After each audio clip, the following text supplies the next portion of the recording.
history. From Israel, we have Ein Kerem from the Einmor family. Yes, they are here. And it's a book on a very important village in the south of Jerusalem, where you have all the communities that were there through the history. It has a splendid architecture and also food. It is also a community cookbook somehow. So thank you so much for this book, and we send a big hi to your extraordinary publisher, author Vardi from Lunchbox Press, who is not here today. Good morning. I'm very excited, so my voice is not normal, but it will be okay in a minute. My name is Pnina. I was born in Tel Aviv and living for the last 50 years in Jerusalem, and for the last 47 years in this amazing village that exists 8,000 years, from the Canaanite time, the early Christianity, Byzantine time, Crusaders times, the Muslims area, and since 1948 it belonged to the state of Israel, and since 1952 it became a neighborhood of Jerusalem. The last 26 years I'm a tour guide, that's why I lost my voice, and I'm a storyteller, and the way I'm guiding the people is by stories. You know, telling history, it's wonderful, but who is going to remember all the details of history? But when I'm telling a good love stories about Jewish girl and Arab Christian, all of them will remember the experience of having crying, laughing, and so on. Many tour guides guiding and many tourists from all over the world coming here. But the Israelis didn't know about the village. So 25 years ago, I was elected as the head of the Keren community. It was a voluntary job, and they wanted to cover all the area with houses. And I said to myself, it's not going to be. I tried to find ways to avoid it, and one of these, it was to develop a local tourism. And as I said before, my way of guiding is different.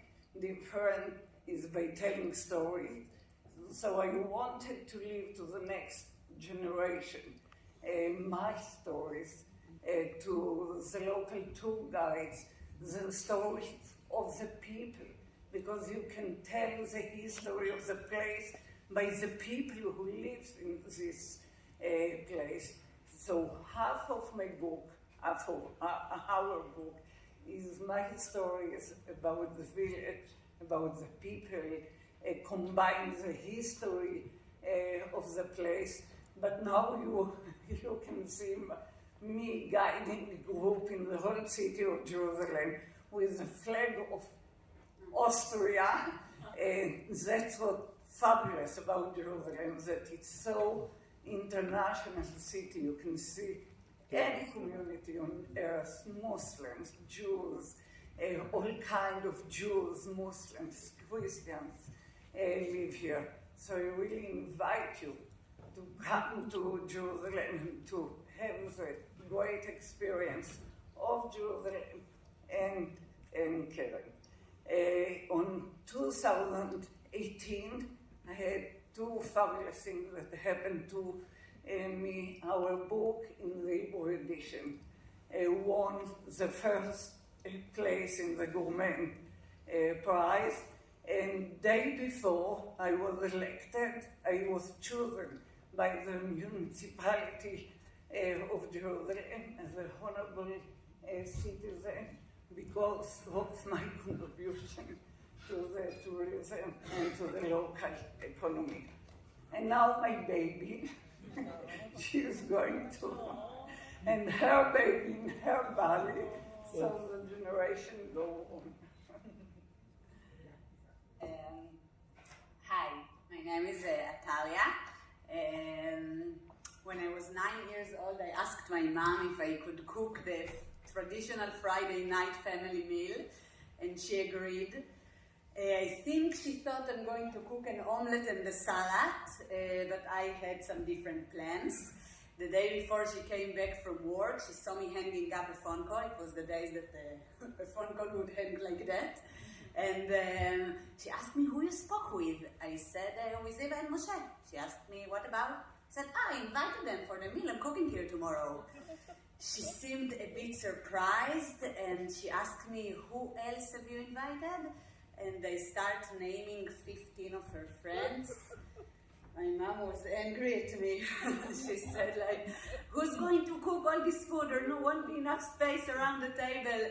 And I just said, don't worry, it will be okay. I said, I'm going to prepare the meal. The day after, I came back from school with a friend who I brought as sous chef. And together, we cooked a meal for all the 15 guests.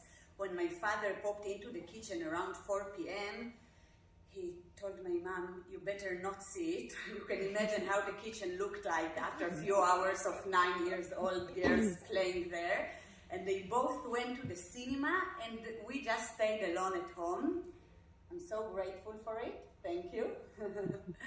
At 8 p.m., 15 guests arrived to our home with my parents and enjoyed a really good meal. I even baked a bread in that young age, and that was the moment when I knew exactly what I'm going to do in my life. When I was 16, I started working in different restaurants, and in 2010, I opened my business where, you know, in Israel, if you want to work in tourism or in culinary, everybody tells you to move to Tel Aviv. This is like the capital of lifestyle in Israel, but I couldn't choose anywhere else to open my business than in my birthplace in Ankarem.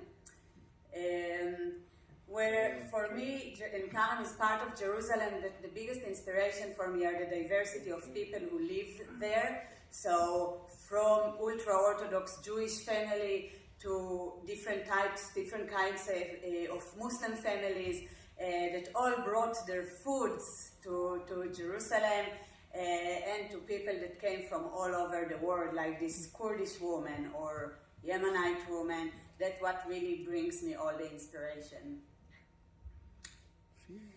So, you know, it's a tiny little village on the western slopes of Jerusalem mountain, and suddenly we were so happy to give something back after the years that it gave us so much, this place.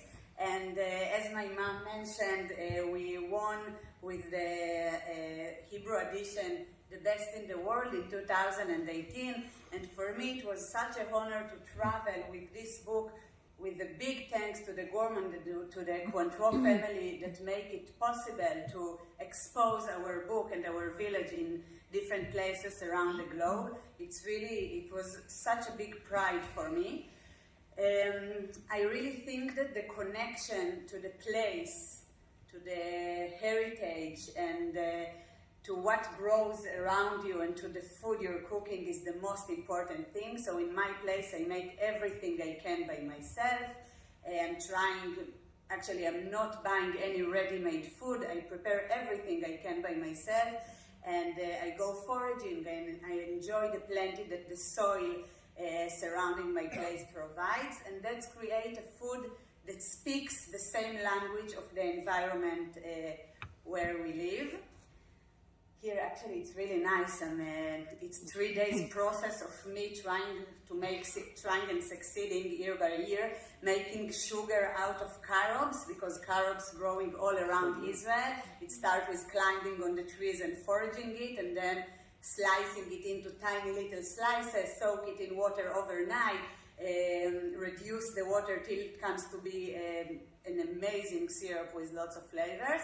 And the reason that I never chose to live in Jerusalem because I was born there, but I'm choosing it every single day. And the main reason is that people kept on tradition there. And I think it's so important in days, that we are all listen to the same music, look the same, consuming the same media. It's really important to keep your tradition. So in my village you can see people that still growing the wheat and grinding it in their millstone while singing.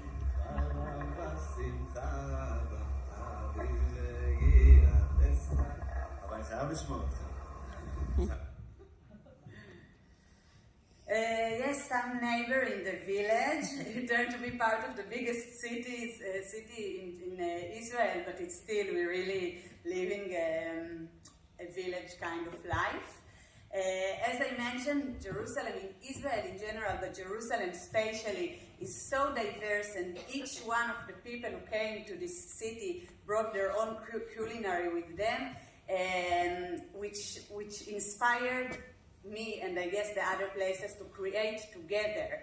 Here you can see a dish, it's part of the recipes in my book that my Libyan grandmother taught me how to make. She learned it from her Libyan grandmother, and for me to serve this food to the guests that come to dine in my place is such a big honor and such a big pride, because I'm really serving part of me, part of my soul, and this is what I think makes the difference between just a meal to a meal that will make you fascinated and like leave you with a mind-blowing experience. And I really believe that the slower the better and the tastier. Yes, so the Israeli kitchen today is a kitchen, we hear a lot about Israel in the media. For me, it's very important to say that as a person that lived there, we really inspired one of another. We get the best out of another. We can research together the sources of our food, and that's what creates the new Israeli kitchen that you can find today in high-end restaurants in Israel and abroad as well. The connection that we have to the land, to the soil, to the roots, the knowledge about our heritage, and the environment, our environment, the one we live at, the one we grow, the one we grew on, that's what makes food more than just something that will make you full. That's what makes it into a whole experience. So, yes, I'm living now. I divided my life between Karen, which is, the left photo here, to a tiny little village in the eastern part